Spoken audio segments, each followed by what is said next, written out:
Good evening and welcome to the May 9th meeting of the Minnetonka Economic Development Advisory Commission. The schedule and tentative agendas can be obtained by calling the Community Development Department or by checking the city website at minnetonkamn.gov. Copies of tonight's agenda and staff report are on the podium outside these chambers. This meeting is televised and web streamed on the city's website. Listening devices are available upon request.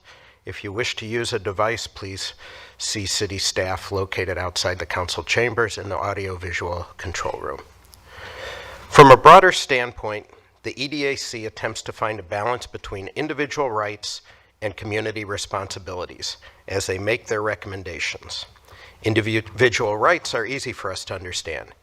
Community responsibilities are more subtle, but the idea is that we, as members of the community, agree to limit our individual rights for the common good of the group.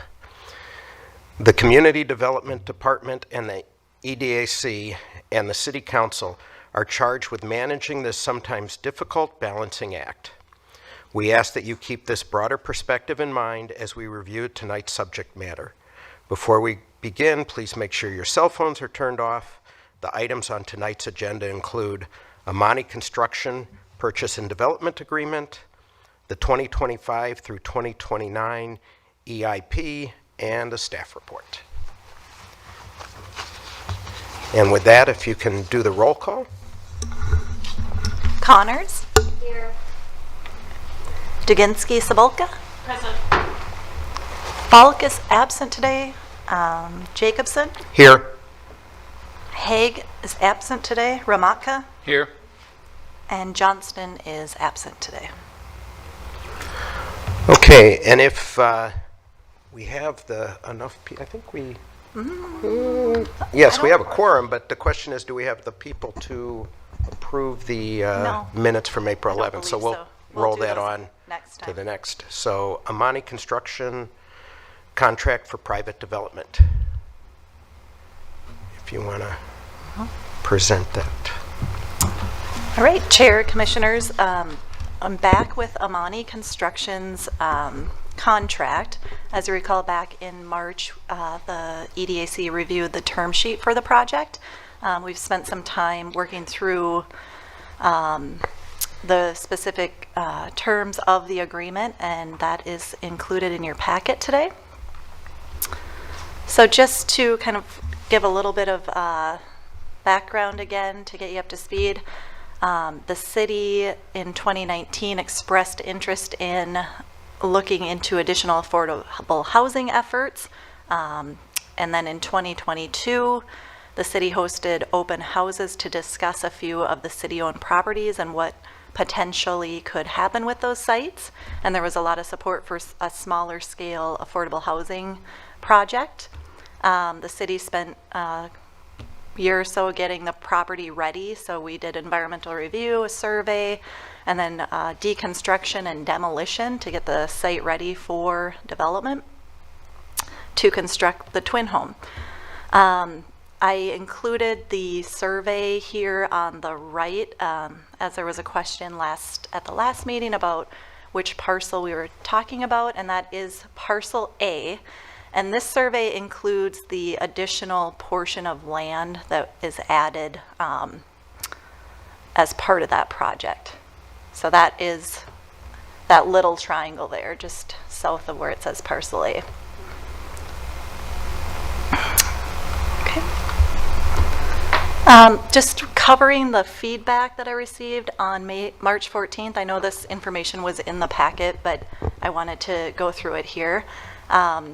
There was a request for more information on first-time homebuyer programs, so there was a link to those in the packet. There are several that a home buyer can attend. There's home stretch, framework. Some of them are in person, some of them are online. But in general, they go through general budgeting, you know, how to have a budget, credit and debt, requirements to purchase a home, so what's required from a lender's perspective, how to choose a real estate agent, any first-time homebuyer programs that are available, lending and loans, you know, if they're just traditional loans and what to avoid when it comes to seeking a loan. They go through what a purchase agreement looks like. So for a lot of people, that is something they've never seen before. Home maintenance, and then other pertinent home ownership information. So they kind of cover full spectrum in those programs, which I have attended a long time ago, but I also went through the home stretch program when I was a first-time home buyer, and I thought it was very helpful. One of the questions was to clarify which parcels were in the project, so we did see the survey there. And the process for selecting the initial buyer. So I've had some conversations on this. Amani will post or list the property on the MLS for a minimum of 10 days. You know, if there isn't any interest or if we haven't gotten any inquiries, clearly we would extend that period of time. They must meet the income qualifications and be bank qualified in order to be eligible to purchase the property. And then at the end of the 10-day or whatever time frame that we have on the MLS, there would be a lottery to help determine the buyer. So if at the time of the lottery, they would go through and make sure they're bank qualified and they meet the qualifications. There is a process for future buyers, so there's a declaration that makes the 99-year affordability requirement, and then at that point, on a subsequent sale, the city would be involved in determining the income level, and it would be listed through the MLS and kind of go through that same process recycled again.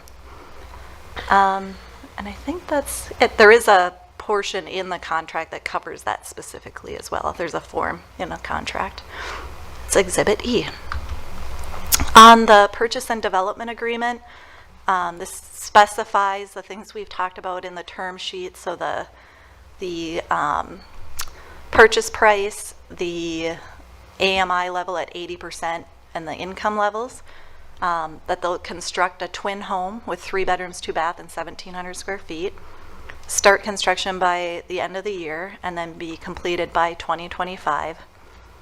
And if they're unable to complete that work, it reverts back to the city if there's a default. And then it covers those things like the zero energy ready home specifications and other items that must be met as part of the agreement. It also covers who's responsible for, you know, the demolition is complete. The city and EDA completed that already. And then the city conducted the phase 1, the survey, and then we'll be facilitating the rezoning to that property as well. And then the property line adjustment will be done administratively. So the grant status since we last met remains the same. So they had already secured the 288 from the Met Council. There is an outstanding application to Hennepin County to fill the remaining gap. That grant application time frame is through June, and we're not anticipating to hear anything until then. And really, the city's portion is to fund any grant funding that's not received. So that is the filling the gap on that project. Okay. The declaration, we went over this a little last time, must be homesteaded and owner occupied. the 80% AMI buyer, and we are tracking the sales price for this sale and future sales to the Metropolitan Council's affordability price that they determine annually. So that's a really good measure to see where that 80% recommendation is for the sales price.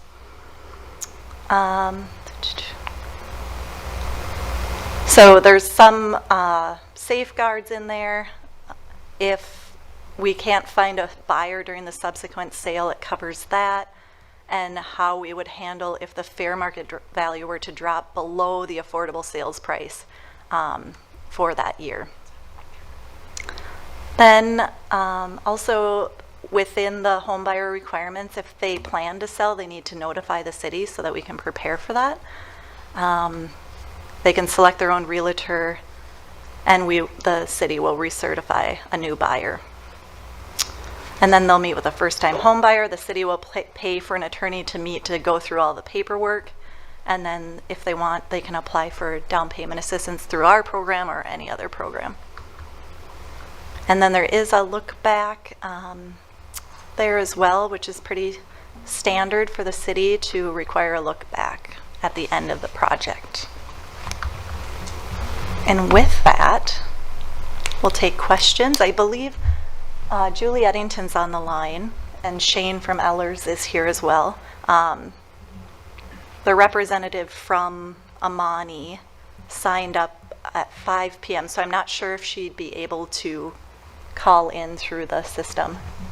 I don't see Can we her. just see if there's someone online in the back room, please? Yep, so we do have Julie Eddington on the phone.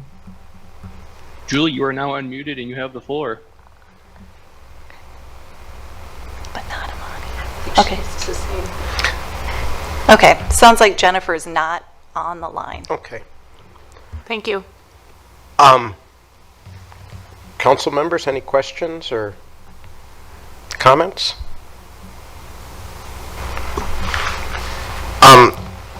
I had a couple of questions. One, the future home owner, is that stipulated in the deed or title for the first buyer as to who they can sell to? There we go. We can use Julie Eddington on this question. Back room, if you can unmute the attorney on the line, please. Yep, Julie should be unmuted. Sorry, can you hear me? Yep, Yes. go ahead. Okay. So when the original buyer wants to sell the home, they just need to notify the city, and the city wants to make sure that the declaration with respect to affordability remains in place. And I guess my question was, is that something that's in the deed, that covenant, is that in the deed or title, or where does that lie? Yeah, we can certainly put it in the deed. Okay. We don't have the deed quite yet, but yes. We could definitely that do would be where it would appear and continually forever. Okay. My other question is, go ahead. May I say one more thing, which is there's a declaration as well that will be on the property itself Okay. that will have all the affordability requirements as well. Great. My other question, there is no home, this is just a twin home with a zero lot line. There's no homeowners association and HOA fees or any of that. That's correct. No HOA. Okay, so each homeowner is responsible for their exterior and everything. Correct. Great. And you're looking for our approval of the, or recommendation on the draft contract? That's correct. Any other questions? Chair, I have a couple comments. Sure. The thing that is bothering me is the lack of competitiveness relative to the builder and the process by which the builder was chosen. And I understand there was a competitive bid request for proposal that was submitted. But I think when you have but one respondent to a request for proposal, it doesn't seem to me to be a really solid, type of RFP process. So that's kind of my first comment, question, or concern is. The second one is because of that lack of competitiveness, I still think that the price per unit seems high.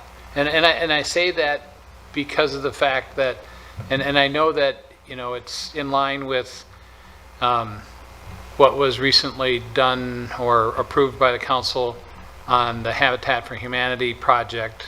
Cost per square foot is pretty similar to that. But I'm looking to downsize my house, and I still see, single family houses that are built by that are larger than this, that are less money than this. And so I am concerned that the cost per square foot, or the cost, and thus then the amount that we are having to add to fill the gap is too high. So those are my comments, concerns, questions. I also have then a comment or a concern relative to, and this is not, I don't know anything about the developer, Amani Construction. My comment is from the standpoint, if they are unable to fulfill their requirements as far as developing and building this project, then we as the city have the right to then, my understanding is, come in and exercise an event to default and take the property back. But then we're going to have a half-built, quarter-built, somewhat built project that we're going to have to then find somebody to complete. And so it's really a matter of not knowing the construction company and the development firm, and what is their how financially viable are they from the standpoint of being able to complete and finish this project on a timely basis and on budget. So no questions as much as just comments of concerns that I have relative to the development agreement. Go ahead. Thank you, Mr. Chair and members. Maybe I could address a few of those things. The first one is the cost, and certainly we focused on that right away. We Ellers are reviewing a number of these ownership projects across the metro, and as you mentioned, the Habitat one was one of those, in addition to others that we're looking at in other suburbs. And unfortunately, that is what these projects cost these days. It is shocking. What sticks out to me, as I think we talked about in March, you look at Zillow, at your kind of cost per foot situation, and you compare it to this. I think the only thing that you can, if you zoom in a little bit further into the numbers, you've got the construction cost on this one is $266 per square foot of finished space. That feels a little bit better than the $327 or the $300 and some if you add the land in. So that's a little bit more reasonable when you look at that. The other thing is, these are relatively small units, and by that I mean, so 1,700 square feet, you have to prorate all of the other costs back in, like the garage, which isn't counted in that calculation and things like that. So that edges you up a little bit more versus if you're spending the same, quality, or using the same quality of finishes on the inside for a 3,000 square foot home and prorating that garage cost over those other areas of the house, you kind of get to a better place. But the short answer is, unfortunately, that's what these things cost these days, and we're seeing that all across the metro. I think I'll let staff talk about the RFP and the selection. Could you just cover, Shane, the look back provision in the contract to explain how that works? Certainly. So as Alicia mentioned, the look back exists in there. So if anything is if it costs less than the numbers that we have in the contract, the assistance is of course downsized. The developer's profits are capped at 8% of the development cost, so they're going to make 8% no matter how much it costs. But there's a cap, of course, too. We don't want to spend any more than what we've got sitting here today as well. It should be noted that the contract today and the discussions that we've had of late with the contractor, there's probably some flexibility either up or down in the cost as they continue to hone their pro forma, and before this hits the city council and EDA for consideration, that number might be slightly different, but that's still in flux. Did I cover all? Was there? For lack of a better term, creditworthiness of the developer. Oh, sure.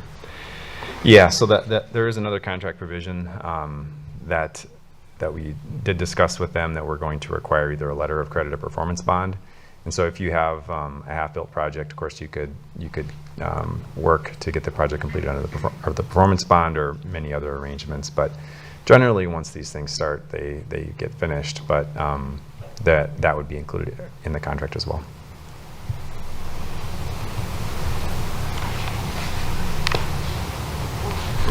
I can talk about the RFP process. So basically, when it was put out for RFP, it's sent around to various developers, people who have expressed interest to the city before it's posted on the website. All of that is done as a way to solicit feedback and input to get a proposal. I think it's unusual only to get one. I would agree with you. I think the other consideration, however, and when we talk to the city council about this, is there is a track record here with this construction company. They've done this type of work before. They've completed projects successfully. So all of those things were, I think, top of mind when this contractor was selected. Did you have anything else you wanted to share? Yeah, I do recall when we were going through this process right out of COVID that we also wanted to give opportunities to people we also haven't worked with in the past. So that was part of the criteria that went into the selection, even though we only had one applicant. And when we did our vetting, we called the other cities that they'd worked in and knew that they were successfully completing projects in those communities. So we felt confident to move forward.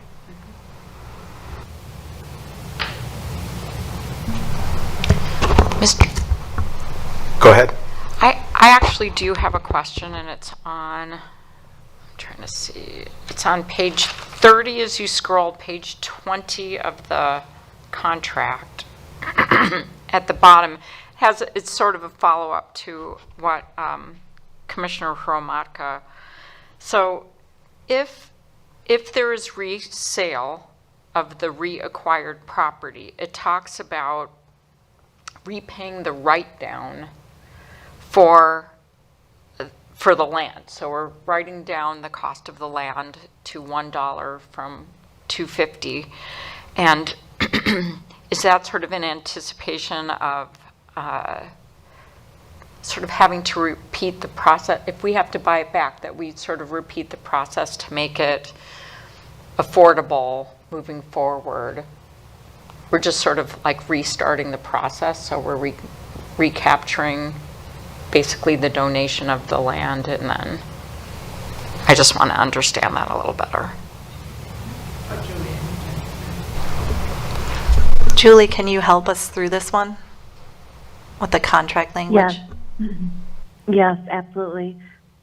So if something happens and the project itself is not constructed, or there's some delay,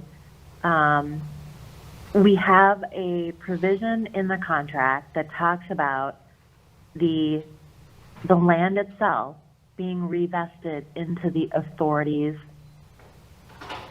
purview. And that is one way for us to be able to take back the land if, for example, the developer doesn't start at all or starts and then Julie, if you can doesn't. just speak into the phone a little bit more. Sorry, we're having a hard time hearing you. Oh, I'm sorry. So we have what's called a revesting in title to the authority if there is some sort of problem with the developer not commencing in an appropriate fashion based on the contract requirements, or if they start developing and then they stop for a long period of time and it's not due to delays that they could not foresee. So if there is a problem, we can use that provision of the contract to be able to take back the property and have it put back into the authority's name. And then you could start the process again with another developer if the first developer is unable to finish the project. Thank you. I hadn't thought about that, but that's so that if there's a failed transaction, we go back to where we were. Yeah.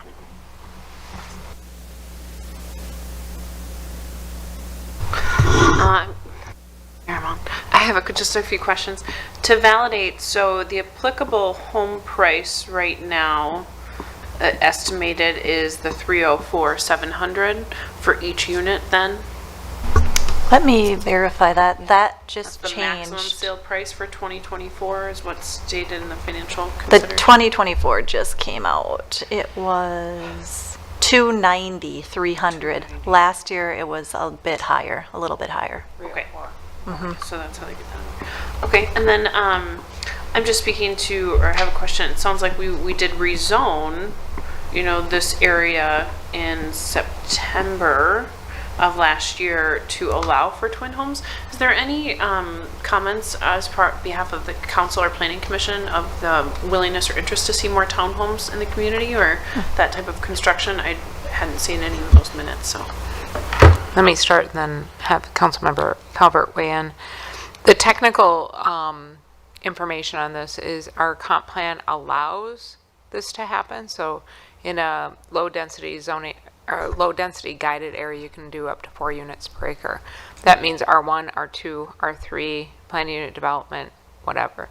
I think there's this like confusion. I'm trying to solve the confusion because it's perplexing for everybody. Low density does not equal R1. That is not a thing, even though that's what people think.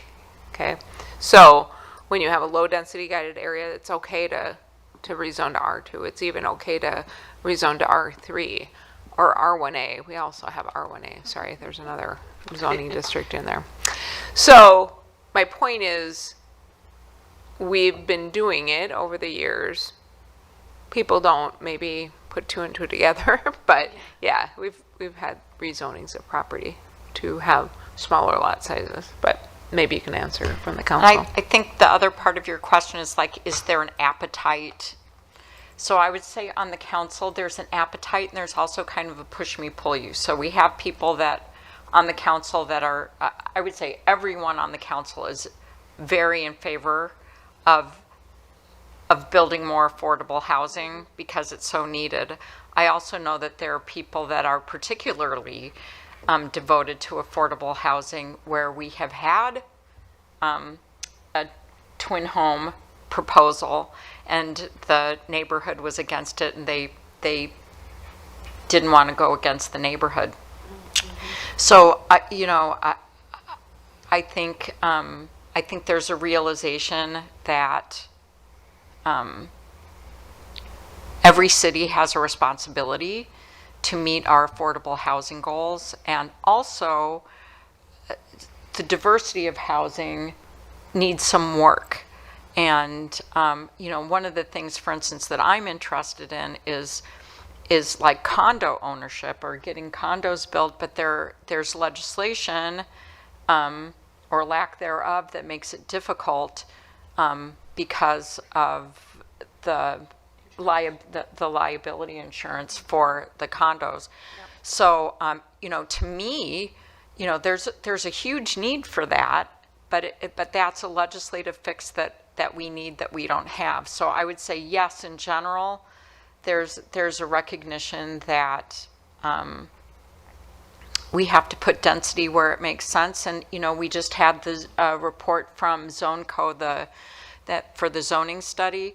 And, you know, basically what they said is we want to protect existing low-density guided areas, but also make sure that, you know, where it makes sense to put density, that we do. And so I think there is a recognition on the council, and I would certainly say that this particular council has more of an appetite for affordable housing than any previous council.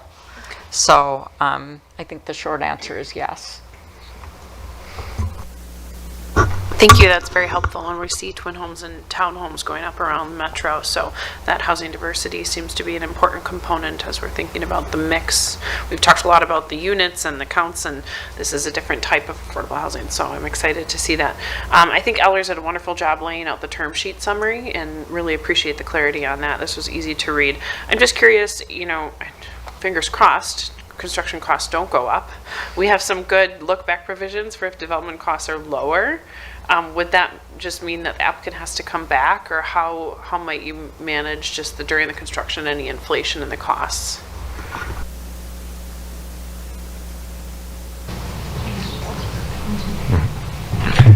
Thank you, Mr. Chair and members.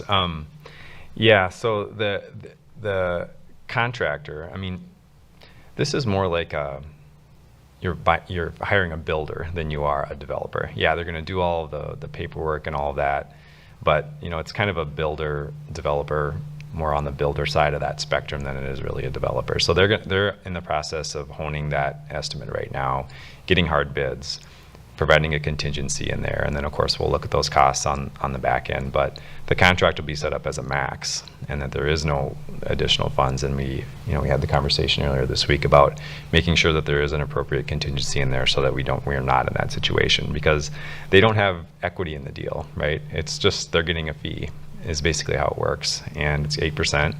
And that's that. You know, the rest of it is from the money that the buyers can bring to the table via the 80% AMAC calculation, and the Met Council grant, potentially Hennepin County grant, and then the grant from the city, and the land write-down. So it's a builder situation.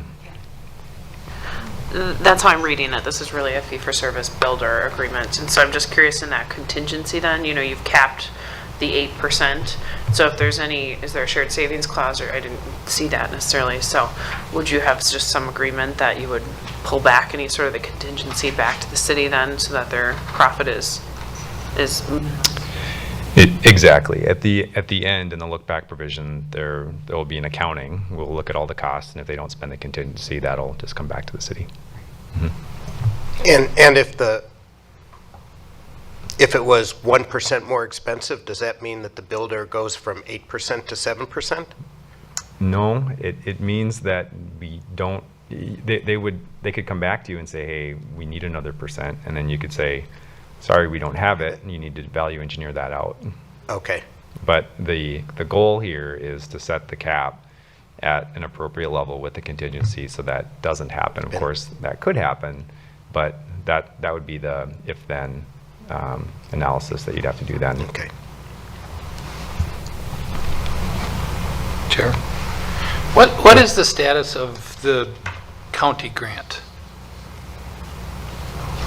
Chair Commissioner Ramatka, the county grant is supposed to be announced by the end of June. And then, for award. So then what does that timing work into our process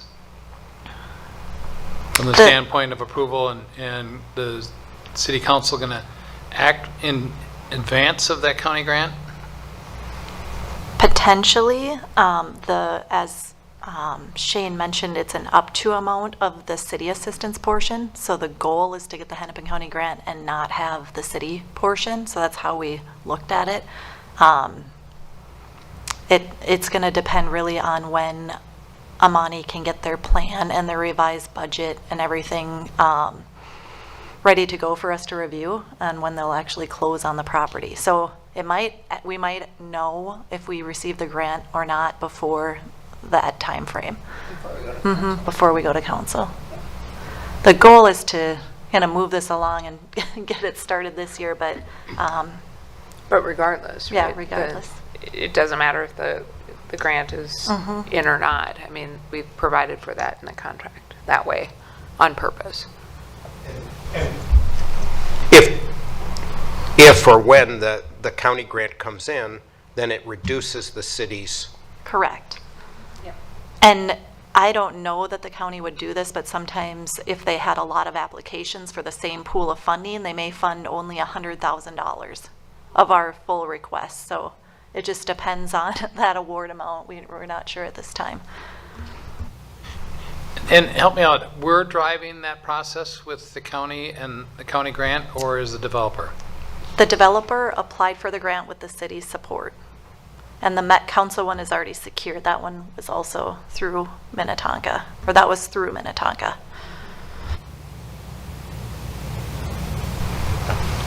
And our recommendation that we approved last time was based on the amount without that grant, with the idea that it would be lowered if and when the grant comes through.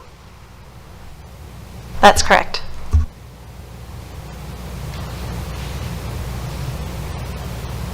Any other questions or comments? I don't know what the process for this would be, but the ongoing, the city's kind of becoming a developer to some extent of this property and being in the line if this contractor's not successful or developer's not successful. I guess the updates from that standpoint is, I think, what we would be wanting, and I know that that's always done, but in this particular situation, it seems like it's a little bit different than having, affordable housing be apartment units in an apartment complex. This one, we kind of have our fingerprints in a little bit different way from the ownership of this land and the transfer of the ownership and the selecting of the contractor. So just updates on a regular basis. One thing I was thinking about, if I may, Chair, Yeah. Commissioner Hermaka, one of the things we talked about early on was that this was really a pilot to understand the ownership model in terms of how to provide affordability. What does it take? It also was without the land trust model behind it, so that the equity could build in a bigger way. So that was another reason. And then thirdly, I think the city's been very methodical about documenting each portion of the process so far. So we have kind of videoed and documented the kind of pre-development during the deconstruction process, having all of those materials reclaimed and go to a facility for that to happen. And then what's going to happen is during this construction, we'll keep following, how's it going? What's the building process like? What's happening to lumber costs? All of these things that maybe the developer or the builder is running into, and then kind of interview us to see how it's going, and just kind of create this journal almost of what this process was like. And I think the point is kind of to talk about this, and should we do more of this or should we not? Because we learned, it's too much money. It takes too much time, whatever. I mean, there's lots of reasons why you wouldn't go ahead. Or was it so successful and it was exactly what we thought and we should do more of this? So I think that's the idea behind doing this, and not to do more than just this twin home. I mean, just keep it small scale, and then see how it goes. I don't know, I mean, if that helps at all. It does, because there's that other parcel B, which is directly adjacent to that and kind of wraps around. So, I mean, conceivably, this could be a blueprint for how to develop that, as well as how to develop other parcels in the future for adding this kind of affordable housing that's not just apartment living. Go ahead. You know, I would just add, you know, economic development in its essence is truly supporting the but-for clause, that but for the city involvement, a development of this at this affordability level or at this property would not happen. And in any form of development, whether that be a public developer, a private developer, or otherwise, you know, the city's really acting as the public developer in this stand, as Ellers pointed out as well. You know, there is risk. That is the nature of the game. But I commend that the city is becoming more of an activist in seeing the housing that they want to see. This is a unique product type that does fit into providing a mix of affordability. And, you know, we see cities all over the country understanding that in tough times when commercial real estate is depressed because the costs are high and interest rates are high and the math just purely doesn't work without some some support, the city does need to take a larger role. Now, risk is obviously something that we would never want the city to take on in extreme length. You know, but it seems like the product, the home looks quality. It seems like you've validated the construction. You know, though you can't control. There's only one applicant. It seems that you have validated that. So I'm excited about where the city's been proactive, and I think that this is an appropriate amount of risk for the investment, especially considering that the county is also considering putting their own money towards the project. I think that validates also some of the city's efforts as well. Okay, any other? Go ahead. No, Chair, I was just going to make a motion that we recommend to the council the approval of the development agreement for the 5432 Roland project. Second. Let's take roll. Yes. Duginski-Sabolka, Yes. Ramatka, Yes. Jacobson, Yes. and Johnston's absent. Okay. All right. Motion carries. Great comments. I think it's good discussion. That brings us to the 2025 to 2029 EIP, and I just wanted to make a comment before we started in on that. This is, for those who haven't read this document, it is a big document, and it took me a couple of years to really understand it, and it gets better every year, which is great. I think of it as a working plan for the development department of what they're going to do over the next 5 years and what they've done in the past. And while it's a hard document to understand when you first see it, over time it becomes a very clear roadmap. So I just preface it with that. Thank you, Chair. So tonight we will take a look at our previous EIP from last year to inform some decisions for the upcoming EIP. And I believe it was last year I started doing this just because it gives us a little bit more time to kind of formulate the initial draft that'll go to council at the June 10th study session. And then it'll come back to the EDAC in August, and then it goes back to City Council on the 8th for a final adoption. So it gives us some time to think about what we can change, what we should fund, what maybe didn't work so well, and I think it's just a good kickoff to do this at the May meeting. So for those of you that are new to the EIP, its original purpose was really to kind of mirror the capital improvement plan, so really is a roadmap for the economic development programming. So it's more acronyms, but that is the ultimate goal. It aligns with the city's strategic plan, and as Ann mentioned earlier, it's programs that but for the city's funding, there would be no program, or the program aligns with other city goals. So it's really looking at what we're lacking in the community and how we can support programming to fill the need. And then there are all areas covered within the document, including transportation, housing, business, redevelopment, and we keep adding more every year. So I went through the schedule. Starting out, I just kind of like to overview what funds are used within our departments and divisions to fund our different programming.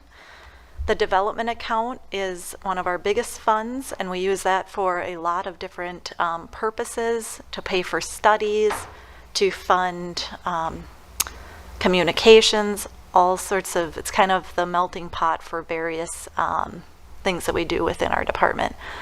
There's a livable communities account. This was old tax increment funding that was rolled into a fund that primarily has been used to fund homes within reach. So that account has been around for quite a long time. We're kind of getting down to the end balance here, but it's continually been funded every year through the HRA levy to fund homes within reach. So, Alicia, can I interrupt you for just a second? When you're saying fund balance, we're not talking about equity in programs, we're talking about cash that is on the city's financial statements, on the city's balance sheet?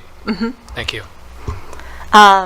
The Community Development Block Grant, we still have some original funding from when we were an entitlement community that's been loaned to owners within homes within reach properties for rehab. Kendall's been working through trying to spend down these funds for us, and we've had some great success with that. And then for 2024, our new allocation amount is $132,000, and that goes to fund rehabilitation loans, and the county runs that program for us now. So we still have this little pool of funding that we administer internally, and then there's the bigger pool that's administered through the county. In terms of the HRA levy, there's a fund balance right now of 1.4 million roughly. A lot of that is committed, so through the years there's been down payment assistance and rehabilitation money that's been pooled. Some of those loans have been repaid over time, and that balance is roughly about $740,000 right now. We had some funding towards business and marketing, which we've been using for our surveys and studies that we've been completing in the business arena. And then there was a emergency business assistance that was allocated, $50,000. We haven't had any applicants for that program yet, but it was just started about a year ago. And then there's that $75,000 Southwest LRT commitment that was made in 2016, I believe. So that's a 10-year payback. On the Affordable Housing Trust Fund, that's one of our newer funds that we established during the pandemic to help with rental assistance. It has a balance of about 3.1, and then there's some new commitments if approved, and that and actually constructed. The Mills Townhomes was committed some funding, and then the Amani amount as well. So that would come out of that $3 million. And then just a quick reminder, there was a lot of other funding that came out of the American Rescue Plan Act, and there were a number of kind of pilot programs that we established through that funding. So there was the $300,000 for Pathways to Homeownership, $50,000 in rental assistance, $100,000 in code compliance, and $200,000 for His House Foundation, which was our homelessness initiative. So that's kind of just a broad overview of the different funds that we use for our programming. So looking back at 2024 through 28 EIP, so last year, we had about 41 million committed to housing programs, and this number seems a little high, and it's primarily because of housing improvement areas. Those are the programs that the city can lend to common interest communities to make repairs, and those tend to have a larger amount associated with them, and we don't quite know when they're actually going to come through. So $10 million is not uncommon for one of those, and when you project it out, it's $35 million. Our CDBG entitlement funds I touched on a little bit earlier. Those are dollars that we still receive through repayment of loans and from the last 10 years. Homes Within Reach, we've continued to fund over the years for their programming to provide homeownership opportunities. And then the Home Enhancement Program is a repair program for homeowners. Welcome to Minnetonka is a home buyer down payment assistance program. And then the trust fund has some expenditures noted. So just to touch lightly on what was approved in 2024, we continued to fund the down payment assistance programs at the same, and the rehab program at the same level of $100,000. We have a pretty good balance in there at the moment to continue to fund those programs. And the $125,000 for Homes Within Reach. They have a little bit of a balance to spend down that's been committed to them as well. On indirect ARPA, as I mentioned, the $300,000 for pathways. We've actually had some great success with that program in the last couple of months, and there's been 7 loans completed, which just is way beyond what our regular down payment assistance program has offered, or the results that we've had. So we have about $80,000 remaining at the moment, and the average loan out of that program has been $30,000 to $50,000. So Even though you lost 75. it goes up to $75,000. We'll try and get more demographic information on these loans and report back, but this is all of these loans have processed in the last few months, so we're still kind of getting caught up on that. On the homeless prevention pilot, we've assisted 56 Minnetonka residents and 33 minors out of that group, and there's about 137,000 remaining from that pool. And then we have about 69,000 remaining for rental assistance. So we have the commitment for 2024, which was $50,000 and a little bit from the previous year remaining. And then on the trust fund, we continue to look for opportunities there. As I mentioned, the Amani project and then the Mills Twin Homes would be funded through this fund, which is exactly what it was meant to do. We continue to look for scattered site opportunities, whether that's acquisition or other opportunities, and then the redevelopment of our city-owned sites. And then just some of the other efforts, we've really increased our homeless response efforts. So aside from just the funding for His House Foundation, there's also an internal working group, and we have an internal dashboard and response system. So if we get a call of a homeless, someone suspecting someone might be homeless, we have a way to respond in a timely manner with our police department. And then we're also working on some other more, I guess, internal policies on how to handle various situations. Also a big lift, and this was all Kendall's work for this year, was getting the rental registry program launched. So that was a big task to set that up internally, and then as well as communicate that outward and get folks registered on there. And how many are we up to? We're up to 199 as today, so it continues to go up. Yeah. Yes, so we're continually getting about 20 a week, I believe, or so. Yeah, about that. Registered through the program, so it's been great. And then we started our work with Zone Code, doing the zoning review, and we had a presentation in April. It's all blending together. Last month they presented at a study session, and we'll continue to work through the council's efforts on that. So don't know what that looks like yet, but we will soon. So some opportunities for 2025. We can continue funding our down payment and housing rehab programs. We could also look at, potentially moving some of that money into pathways because it's been so successful. So that's just an idea out there now. There's also Homes Within Reach. The EDAC and Council has made a commitment to continue funding them over the years, so that is something that to consider for the levy this year. We're we're still looking at NOAA preservation opportunities. They sort of seek us out depending on what the need is, so we are open to those conversations as they come up.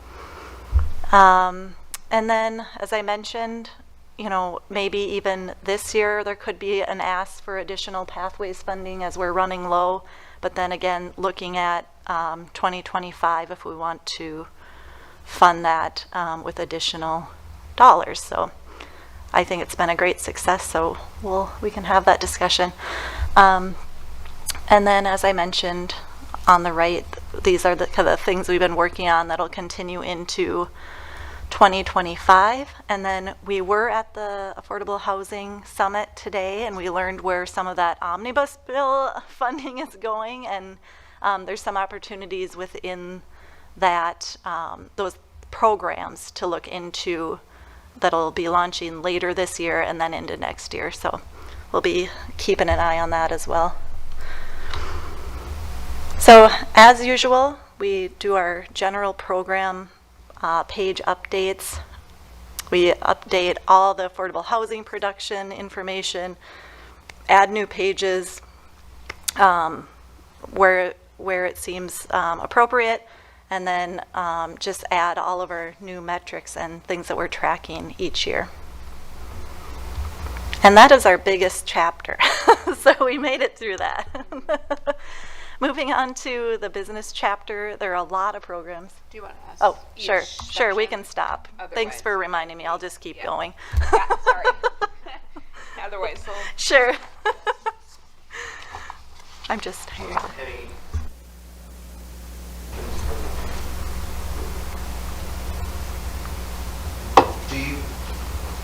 Do you anticipate a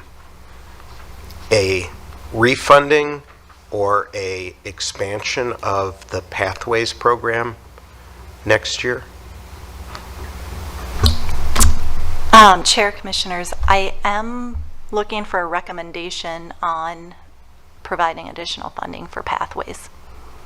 I know we're down to maybe 2 loans for this year, so there may be also a request at council later this year to keep it going through the year since we're already into June, but then also maybe another request for next year. Yeah, I mean, we probably could get by this year by putting some of the other money into it, and then for next year, funding it again. So I think that's maybe the idea. Okay. Go ahead. The whole housing improvement areas, can you just give me a little history on what we've spent traditionally? I see that typically it's been 2019, 164 units, and then 2020 and forward about 100. And then just, you know, going into that detail a bit more, it looks like it has to be owner-occupied residential buildings, correct? Correct. I'm sorry. That's right. Just a little closer, that's all. Yeah, sure. The HIA program is special legislation that allows cities to lend to common interest communities through either bonding or funds that they have available.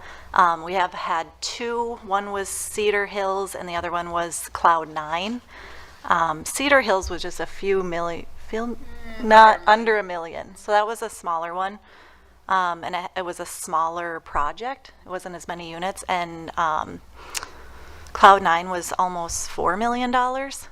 So that was a larger one. And then I'm in discussion with another association currently that intends to apply this year for an HIA, and that one's closer to the $10 million mark.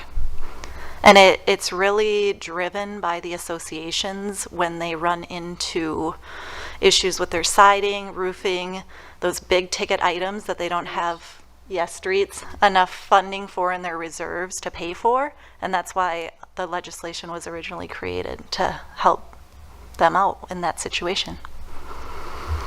Okay, fantastic. Good overview. And that's where I was wondering where the $10 million precedent came from, because it looked like it had been previous. But I'm happy to see if we've got someone that's interested to be able to use it. Just commend Excuse you me, on- Commissioner Spolka, can you talk into the microphone? Thank you. happy to hear that we're having, that helpful to understand that that's what's guiding that number, since it seems to be much larger than some of the other groups that we've had.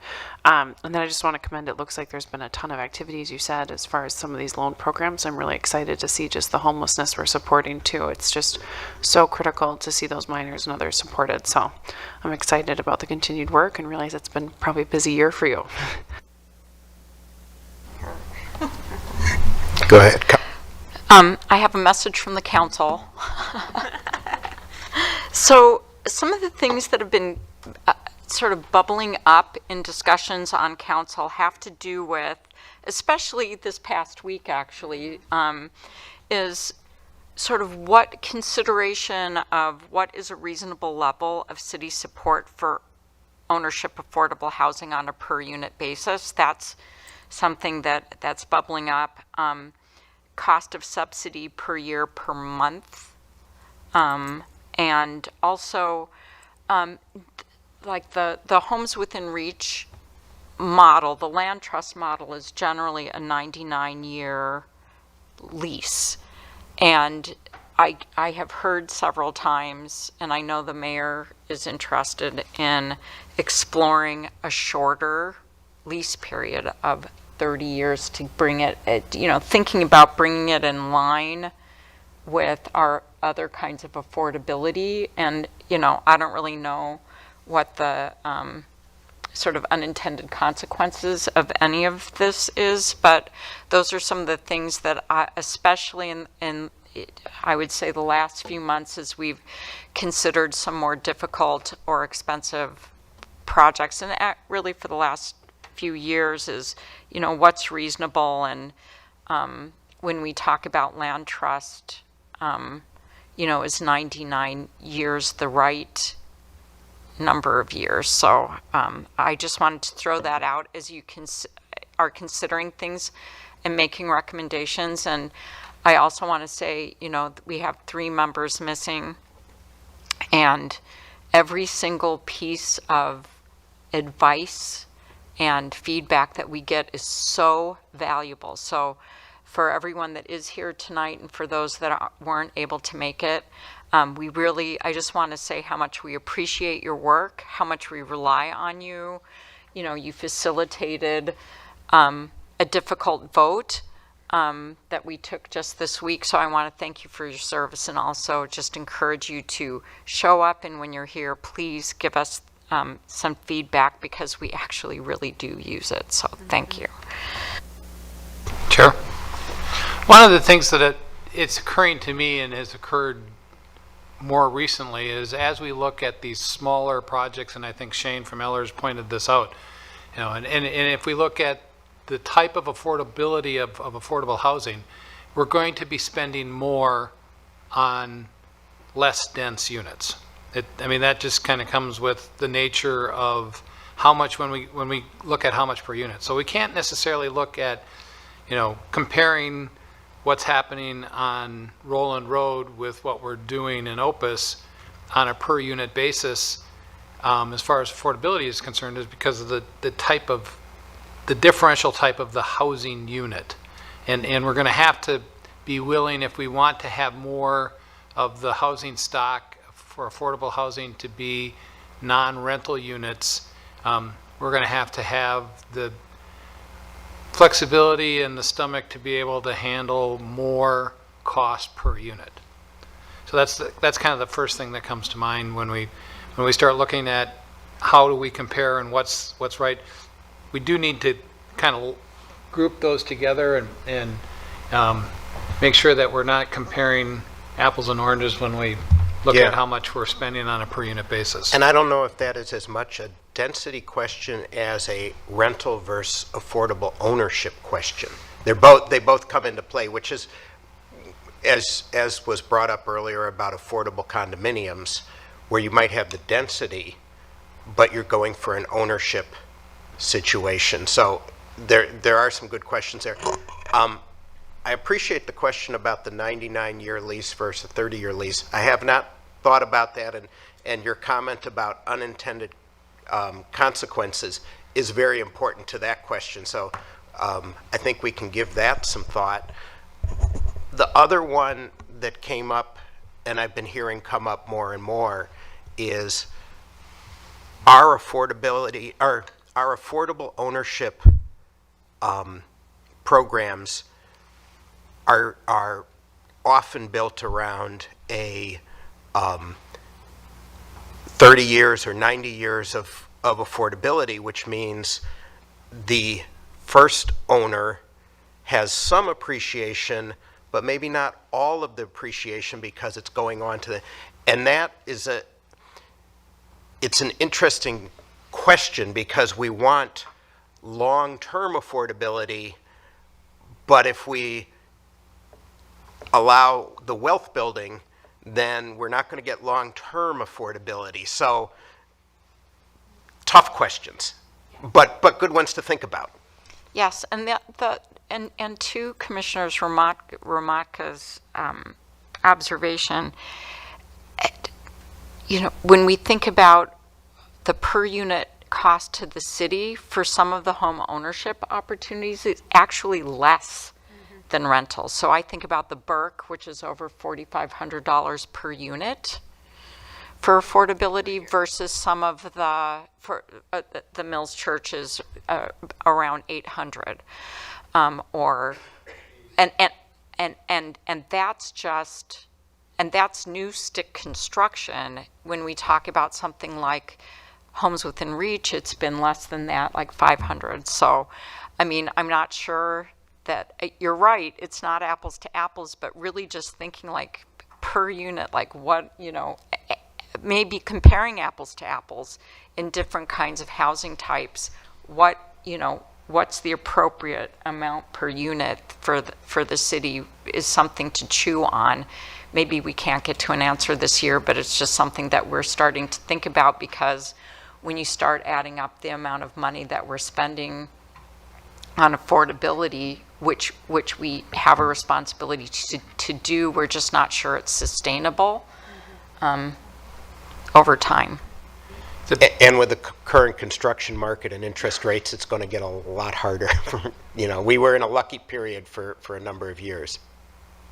Those things have a tendency to level out. The field, we go through peaks and valleys, those level out. But if you take a look at Mills, that was $749,000 for 10 units. That's $75,000 a unit. I mean, on a per unit basis, and that doesn't even account what additionally homeowners could come to for first-time assistance, some of those kinds of things, that it could be more than that $75,000 per unit going forward. It already is, because they added land and we had to pay for half of it.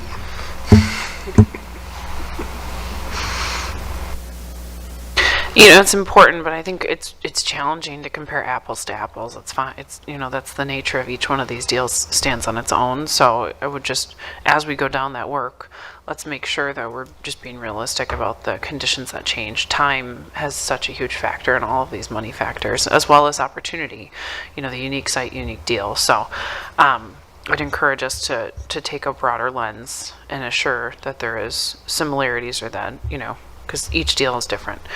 Just to your reference point of the term, I understand under Minnesota statute, the community land trust can be up to 99 years. In my experience, any sort of ground lease or trust is really dependent upon, obviously, the financing of the project and things. So lowering that term can have an adverse reaction to the mortgage rate and interest that you're going to have associated with that. Commercial real estate under 70 years can be very difficult to finance, and there's a real cost premium associated with it. Now, you could talk and think about initial term versus extensions, and that's something that perhaps you'd want to explore, so that the general extensions, with all extensions considered, that term gets up to 99 or gets up to 70, and you can mitigate some of any sort of adverse reactions from a financing perspective that way. But I would encourage us to look at other examples, talk to bankers and mortgages, and assure that we're not potentially having an adverse reaction, and just maybe even adding to the cost expenditure of the development as a result of that. And this is exactly the kind of feedback that the council would want to hear. Yeah. Yeah, you reminded me, Fannie Mae and FHA both required 99-year terms in order for them to put a mortgage on land lease. And it makes sense because you're kind of looking at in perpetuity. Yeah. Is essentially what 99 years brings us. Yeah. So to go shorter than that is problematic. Yeah, it's interesting. Freddie Mac offers now 30 years on community land trust, but it might be, again, kind of how does that adversely affect the mortgage rate and things like that. So I would definitely, I think we certainly have great banking resources and things. Those could be something that we could pull a round table on to talk further about.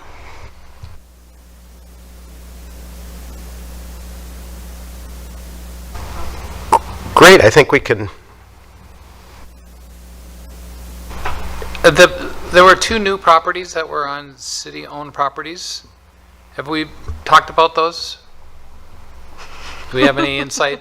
Kind of. Can we talk about them? We've been listing them. We haven't done anything with them yet, Commissioner Hamaka. Probably that would be going into next year's projects, because we want to finish out what's happening here and then decide how to handle those remaining properties. go ahead, Councilman. Thank you, Chair. I had a question for staff, which towards the end of the the EIP, it's like page 70, I think, or 73 as you scroll. And it talks about, it talks about different housing type numbers and where we are in our goals. And we have a couple of projects that are relatively new, and we were only at 40-something% of our life cycle goals. How would something like the Graco Hillcrest redevelopment affect those numbers? Chair Commissioners, those goals are the Met Council's projections for what we need to meet for affordable housing goals. So each year I update that chart in the back of the EIP. I actually have it. Yeah, we can pull it up. Yep. So it would, let me think here. So on our chart, It would double count, wouldn't it? it would mark, they count market rate and affordable units separately. So the affordable units would get counted towards those goals, and the market rate, I believe, count into a different set of goals. So where they land on their affordable, but it helps to look at it. So Hang on. Otherwise, No, I it's in the have it. packet. I have it from Monday Okay. night because I showed it in my slide deck. What was Monday night? The 6th? Okay.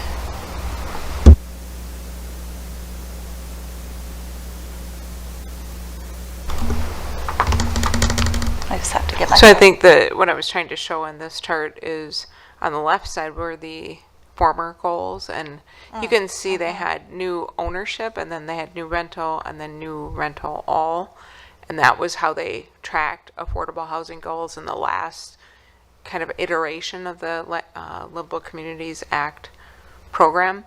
Now, if you look at the right, that's the newer iteration, 21 to 2030, and now they track the affordable units rental and ownership. They mush those, if that's a good word, mush them together, and that's where we're doing really well. You know, we have 129%.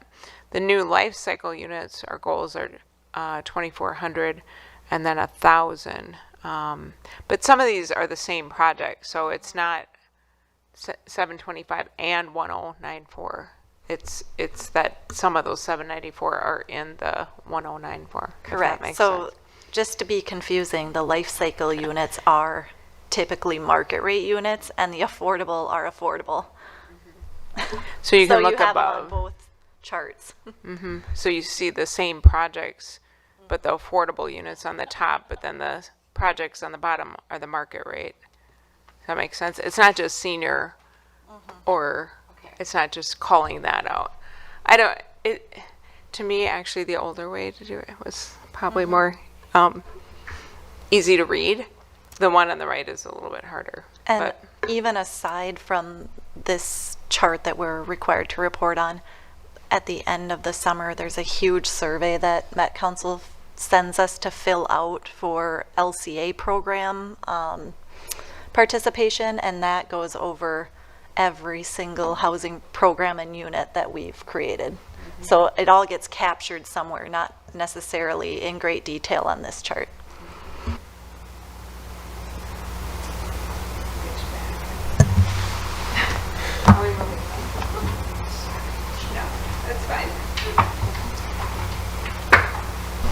Any other housing questions? We want to move on? Yeah, let's move on. Okay. Moving on to the business chapter.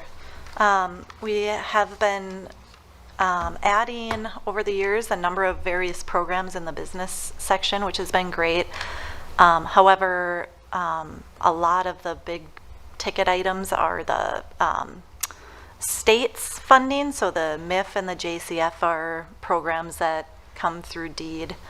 And then we have some housing and redevelopment grants that pass through our business programs. So those are things like cleanup funds and those types of things. They can be up to $2 million on a single project. So we like to account for those and know that those are dollars that are coming in to support the projects. There's also a lot of opportunities like the HIA. There's a fire sprinkler retrofit program, which allows businesses to install fire sprinkler suppression systems. That is available as well. And then we have a lot of programming and memberships when it comes to the business chapter. So our commitment to Greater MSP, which is our regional economic development agency that works on the state's behalf.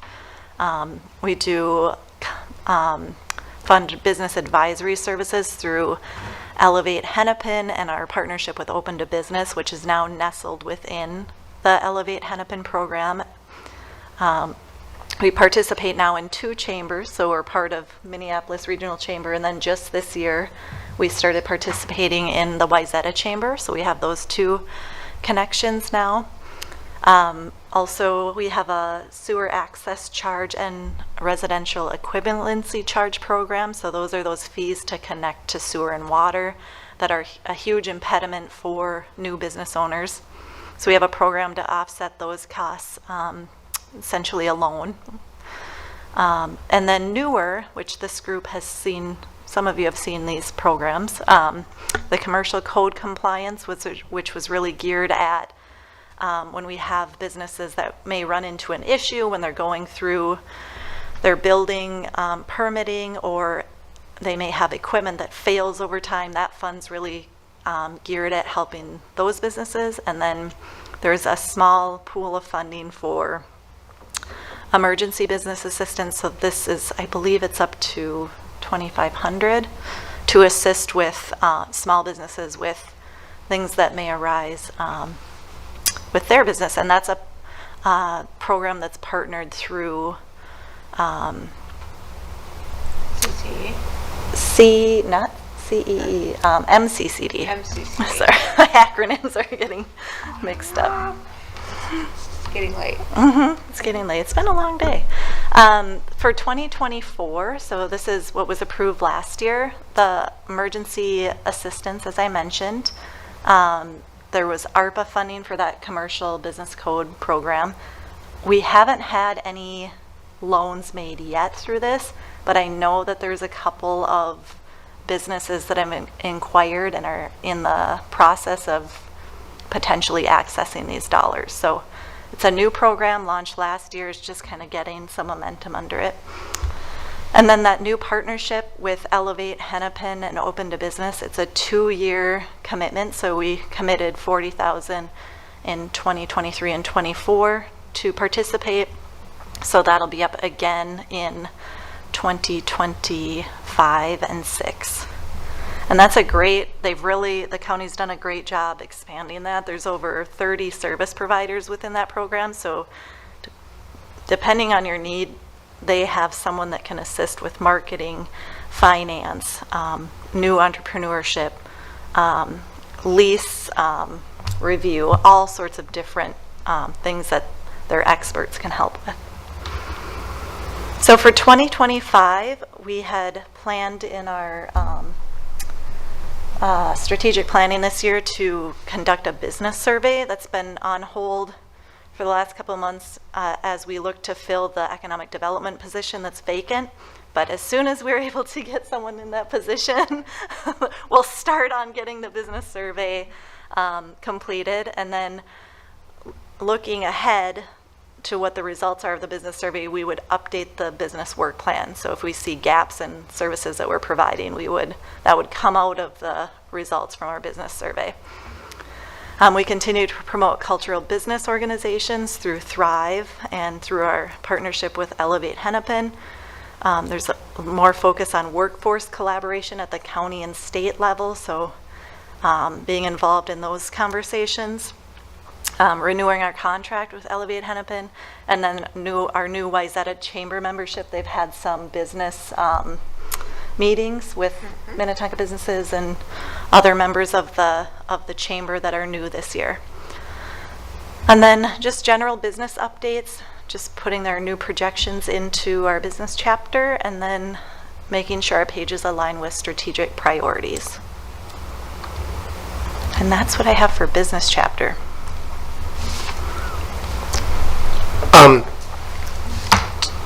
Just as a generalization, most of the dollars that are associated on that first page are either pass-through dollars where the team is facilitating helping businesses get certain kinds of grants, or they are like I think of the fire sprinkler retrofit or the sack and wreck.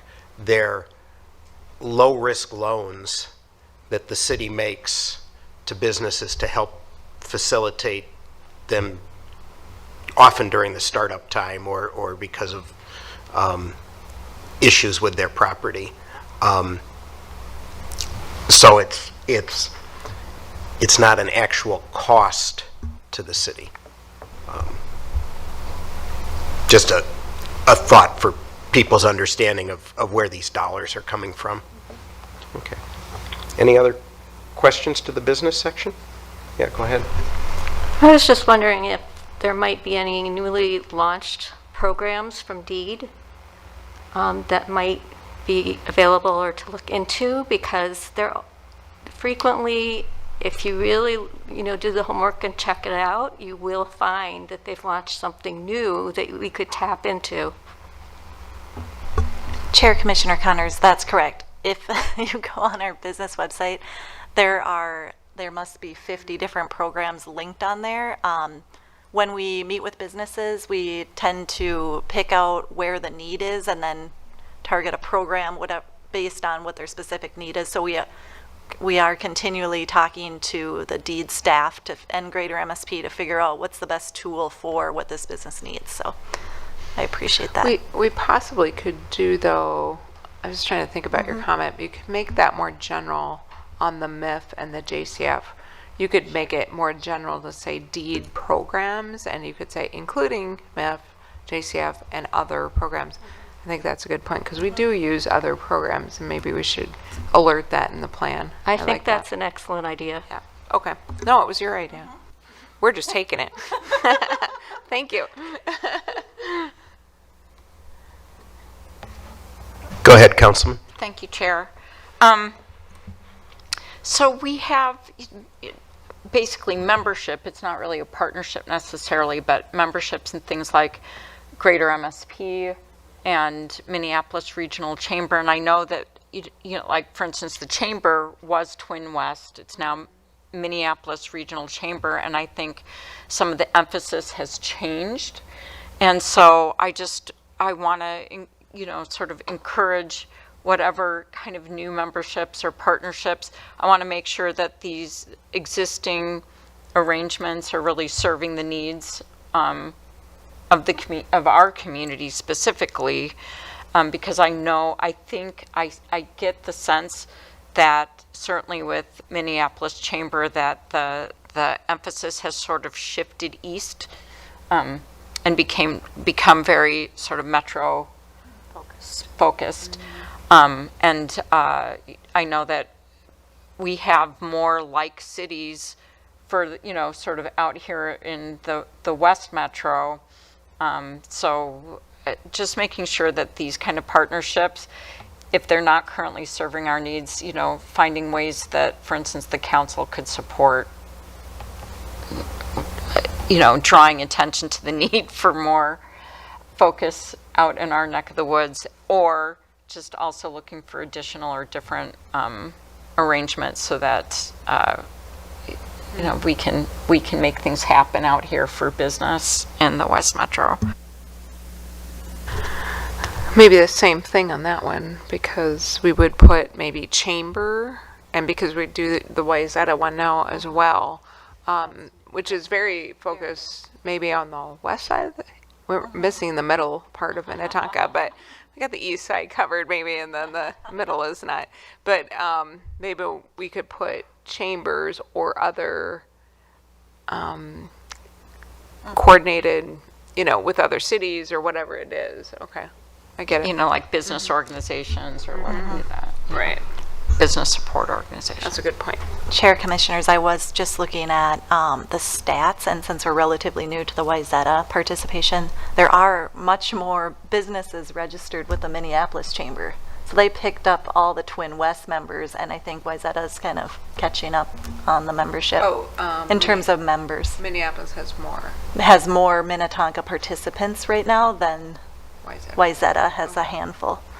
So just something to know. There's probably benefits and, you know, differences exactly for the type of business you are. And actually that makes me think, like, just trying to figure out sort of what's driving that, you know, what kinds of businesses are going to these different, so that we have a grip on that might help us support them better too.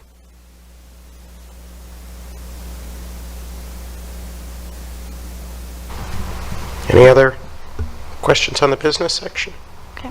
And let's move on to, is it transportation next? Yep. We have transit. This is the latest chapter. Even though we're doing it. We're doing a lot right now, but in terms of the chart, we participate with 494 commuter services. Julie serves on that. This was there yesterday. Yes, she was just there to encourage commuting, essentially, is what the organization does. So we participate, and we have a fee based on, I believe, our population. So that is a formulaic amount that goes into our participation. However, for 2025, Metro Transit and the Met Council have been doing a ton of work ahead of the pandemic, during the pandemic, and now after the pandemic, through their outreach program, which was previously called Network Next, and it is now transformed into Network Now. So this is really looking at service levels and adjustments throughout the region on different opportunities for transit. So we've been communicating with Metro Transit on a monthly basis about kind of forecasting for transit. And we've also hired Nelson Nygaard, who was originally the consultant that did the study back in 2012 when we were looking at our 2010. The report came out, I think, in 2012 when we were analyzing our transit services. So they are picking up where they left off, looking at the amount of service that we're receiving for what we pay, and they'll come back to us with their recommendations and ideas later this summer. I'm like, wow, it's already summer. And that information then will help us have discussions with Metro Transit. So there's kind of a couple different things converging into one. And the goal is to get to, the goal of Network Now is to get to recommendations for opening day of light rail. And then making sure those connections are there to get to the station, from the station, what the bus network looks like, and then any other opportunities for microtransit and increasing just use in general, I guess. So stay tuned on that. We'll probably bring that back. I think we thought July yeah. We might have our first draft, so we'll be sure to get that information to you. And also, we continue to work on trail connections with our new projects that are coming in. So those are kind of dependent on what we're working on and what's being built. And then we'll update all of our transit program pages with our new projections. And that's what I have, I believe, for transit. And we've finished funding the light rail station, correct? We still have that 1 year left of the Okay. 75,000 payback. Okay. Mm-hmm. 26. 2 years. 2 years. I'm gonna say 2 years. 2 Well- years, okay. Is it through 2025? I thought it was through I think that's in the 2025. next section under development and redevelopment, right? Oh, 2 years okay. for $75,000 each. 2 more? 2 more. Okay. All right, any transit questions? Go ahead, Councilman. I just wanted to kind of throw out there, I mean, it just seems like it's a little bit out of our control, like other people sort of dictate. But just to raise awareness in this room, when we interviewed candidates for senior advisory board, more than one brought up, some of them, there were several, actually just commissioners in general, because we interviewed for a bunch of different commissions and boards. People brought up that some of them were new to the city, and certainly for the senior advisory board, there were, older candidates.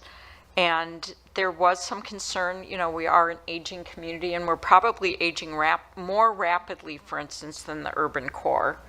And so that kind of micro-transit and being able to get around our own city, a little bit less, taking light rail or the bus outside of the city is an increasing issue. And I feel like it's a kind of cliff that we're getting close to the edge of, that it might be good to, just kick around on the various boards to think about that.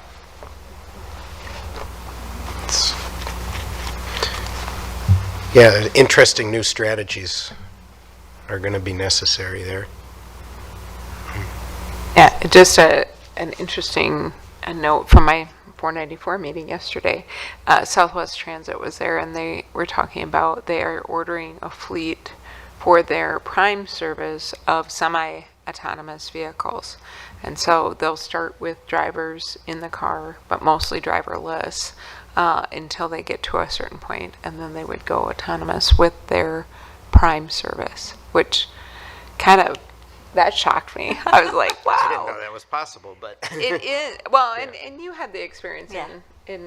at the rail conference where you actually went in an autonomous vehicle, which, Yes, wow. it was right? very interesting experience because you order it on your phone like an Uber, and it was Waymo was the service, Yeah, and the car pulls up and it senses you where you are because you're holding your phone, and you can put your luggage in the trunk, you get in the back seat, you pick the kind of music you want to listen to, and off you go. And there's a camera on the top that spins and checks all the conditions, and it was a little freaky, but not gonna lie. That's the way of But the it's the future. way of the future. But Yeah. honestly, I think about the No. older crowd, and I think that we would have a hard time getting people that are in the older crowd into those fully autonomous vehicles. And I mean, then you have the whole technology issue, but really just thinking of, sort of out of the box about, what people will use, what people will need, and sort of how quickly the issue's going to bubble up here, and that, we're waiting for them to tell us. But one of the things that I wonder is, this has to do with our population and how much money we put into the system. I just wonder, I don't think they're necessarily calculating the fact that we probably are aging faster than, and I just don't think that's part of the calculus. And so, how to make this more equitable for our seniors, which are such a large part of our population. yeah, and if we want to age in place and have mobility, and becomes very individual, and that's why that autonomous thing is very interesting to it. But other transit, and let's go on to redevelopment. All right, moving on to redevelopment. This is really our page to track funds that we spend to study various areas, pre-development monies that we use for surveys and things of that nature, and also just general expenses that come with doing business in the city. Opportunities for 2025. So under this area, we have built out our housing dashboard now, thanks to Kendall and our GIS team. But we're continually looking for opportunities to create new dashboards. There's a lot of tools out there with GIS systems that I feel we could be looking into more dashboards to share our information. And then our general updates on our redevelopment pages. So our Nelson Nygaard study will be included in the pages, and then as we start to talk about the next comprehensive plan already, we'll need to do some work around that, and this is one of those funds that helps us with that effort. Yeah, that would start in 28, the comp plan, 2028. Not that far away. Yep. And then maybe I'll just move into our additional edits. We'll have a new TIF management report this year. So every 2 years we update that. And then there's just a lot of general updates and tracking metrics that go into the document as well. I'll just move into the proposed funding. So this is just an idea for now, continuing to fund housing programs, whether that's putting more money into pathways or continuing to fund Welcome to Minnetonka and Minnetonka Home Enhancement. That's up for question. Homes Within Reach, and then we still have 2 years of the Southwest LRT commitment out of the levy. I did note down below maybe $300,000 for pathways for next year, as it's been very successful. And then we'll have our sales tax contribution that goes into the trust fund, so that's around $500,000 we'll receive depending on what the sales tax is. So we're looking forward to that. I think they said at the conference in July, be coming into our trust fund. And then we continue to look for other opportunities to preserve housing and then create new affordable housing. So that's what I have. Great. Anybody have any summary comments? And you're looking for us to bring forward any new ideas? Yeah, and give feedback on what was presented, and then you'll get a draft back later this summer to review. After the council will see it in a couple weeks, and then it'll come back here, and then it'll go back again. So you'll get to see the full document with both groups, boards' recommendations. And would it, I mean, obviously, if anybody has any things they want to add at the moment, but would you also accept those as just email comments or? Yes, correct. Absolutely. Yeah. Great.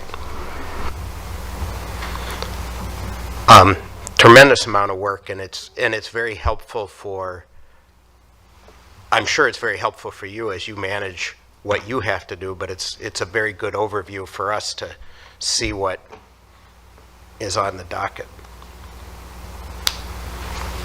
All right. Are we ready to move on to staff report? Great. Great. So the staff report, there are only a few updates, and we've touched a few items through our conversation today as well, so hopefully it'll be a quick one. But for Southwest LRT, still there's a closure on Catel Drive and 5th Street. That'll just continue to happen, and so there's detour signage there. A new item for Southwest LRT is that there is a lane closure in place on Yellow Circle Drive to set up a lift station through early May, so it didn't indicate how long that would be, but early May is so now when they're working on that. And then in addition, Metro Transit put out that they are hosting walking tours in May. And so we have their two of them that are for Shady Oak Station on Friday, May 17th. And then the Feltel, I don't know how to pronounce it, but and Smetana Bridges for Minnetonka. Those are the two on May 17th and May 18th. So the tours are open to anyone, but they do only take a maximum of 15 participants. So there's a link in the staff report to the page where you can find the email if you're interested to reach out to Metro Transit to sign up for one of those. And then we added some new development updates. So if Julie, you want to touch on any of those? Sure. I'm just trying to think if there's anything new since last time I talked to you, Marsha, and we already talked about Roland Road. Greco, actually, that got approval at the council level recently, so that actually is moving forward. That's been in the works for a while, but it sounds like we talked to the developer today, and looks like a fall closing for them, and then they would start construction after that. And Island Oaks, I think the last house is going in as we speak. Habitat, obviously we talked about that in terms of the council approved that on Monday night. Did have a little bit extra land added, and that changed the request for funding, so there was additional funding attributed there. The landings was supposed to be on the planning commission last week. They actually pulled off that agenda, so I'm not sure when they're coming back. And then we have Amira Villas. That's actually tonight, right now, they're having a neighborhood meeting about that. If you know where Amira, the newest building west of the Carlson Towers, is located, there is a proposal for a concept plan to do townhomes in front of there. So that's a new project, and like I said, right now, tonight they're meeting. On Carlson itself, there's some remodeling going on. Wyzetta, there's an eye clinic in Whitewater. Just a lot of tenant remodels, which is actually surprising in this kind of environment. And then I think that's about it for new projects. Thank you. Great, thanks. We kind of touched a little bit on the Zone Co update, but again, that went to City Council to a study session on April 15th to give a presentation on that diagnostic analysis report. And so we'll keep you updated on that as it goes along. And then again, rental registration program is going. We've added 2 more registrations, so we're at 199 now. Keep receiving calls and updates for residents getting their insert in utility billing, so we kind of get them in waves as they come. So a new wave just came in. And then again, the homelessness pilot program is still moving forward. And yeah, 56 Minnetonka residents being supported by that. And then I think the last item is the pathways to home ownership. So we touched on this a little bit through the EIP discussion, but the pathways to home ownership, just a quick reminder about what it does, but it went into, we started it in the fall of 23, mid-fall, I would say, and that can provide up to $75,000 to eligible home buyers earning up to 120% AMI, and it provides a 0% interest rate with 5% of the loan amount forgiven annually. And yeah, it's similar to a lot of our other loan programs, but that the borrower pays any remaining assistance if they sell the property before the 20-year term. And yeah, it's been really successful that we've seen over the last 3 or 4 months, that we have 7 loans have been completed, and there is about $80,000 left in the fund. So we're excited to see how successful that has been, and yeah, hope to continue to be able to provide this as it continues to be successful. So I think that was my last one, and yeah. Has there been specific marketing that's helped with the pathways? Just, I'm curious where maybe some of that input seems like it's really connecting. Why are we so successful? Why are we so successful? That's a great question. A 0% loan doesn't have a No. And that's great marketing, but I'm 5% loan curious. forgiveness you every know, year. oftentimes it's just hard to get people to find out about these programs. So Yeah. it seems like that's been successful. I'm curious what you guys have been doing. On the dash, or on the website that we're on? Oh yeah, I was going to mention that. Yeah, so I mean, we have our normal telling people about this as they call for information about it from our website, but there also is a new website through, oh now I'm going to forget, is it through Freddie Mac? One of those. And it's called DPA 1, so Down Payment Assistance 1. And so they are working through all across the country to set this up.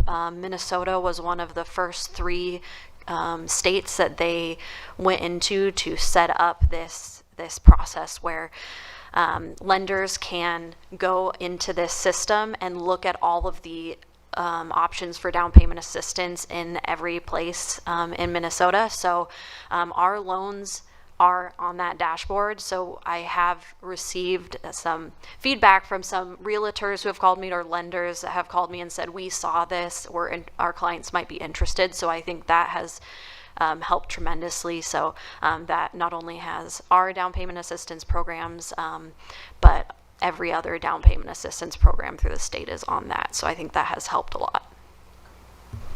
And then also, I'll just add, the Home Ownership Center has a matrix that we're also included in. So a lot of people are finding out about our programs through the Home Ownership Center. Excellent. Go ahead, Councilman. I have a question about our homelessness pilot. So it's 56 people and 33 minors. And my question is, are those all like individuals, or are they some of those grouped together as a family? I'm just wondering how they break down the numbers. It's really a mix. So we decided to start tracking them as residents because we do have kind of the breakdown of the demographics varies a lot. So there are a lot of individuals, but we also have a lot of single parent households with multiple children, and that has kind of been more of the trend as of late because we get a lot of referrals from the school district through to help with that as well. So I would say in my last conversation with Martha Brannon from His House Foundation, that a lot of the kind of individuals that we find are through what our police department are being called to for someone who may be in their car or out somewhere that has been seen and we have heard about, but the referrals that we're getting from the school systems, both Hopkins and Minnetonka, tend to be more single parent households with children. No, and it's very good value for the dollar too. I mean, the help that gets spread with very few dollars is pretty interesting. Yeah, just to clarify, the resources, the specific resources spent is on that last page around lease termination, hotel expenses, case management, or other, correct? And that's great to see. It's helpful to understand kind of where that's going, and certainly seems to be making an impact. Great job.